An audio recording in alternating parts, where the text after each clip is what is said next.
But first, there's a report telling most of you what you know already. It's from Melbourne Uni. It's the Financial Misery Index, and it says things aren't good. It picks up interest rates, inflation, unemployment data, and it's worst numbers we've seen in this misery index since the GFC in 2008. Tomorrow, as we know, a meeting of the RBA predictions that rates will rise again.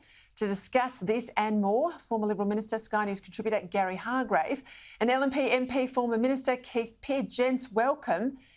Keith, let's start with this misery index. I think we all are pretty miserable.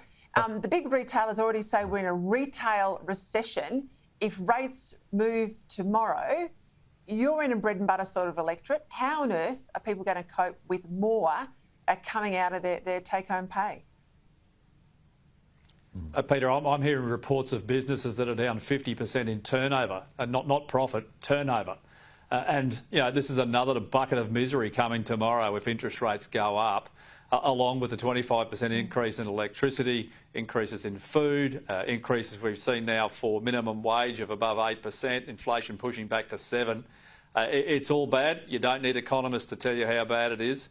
And who's to blame and what's changed? Well, you've got a federal Labor government and they just can't control the economy.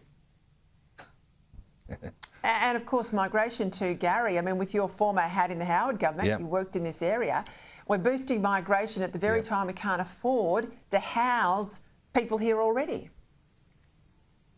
You know, it's starting to look like those Liberal Party ads of last year's election about life won't be easy under Albanese now all starts to make sense. But you're right. I mean, this massive migration push, Peter, it's a huge error in the absence of housing for Australians. And, you know, this is off the back of state governments. Let's not forget this.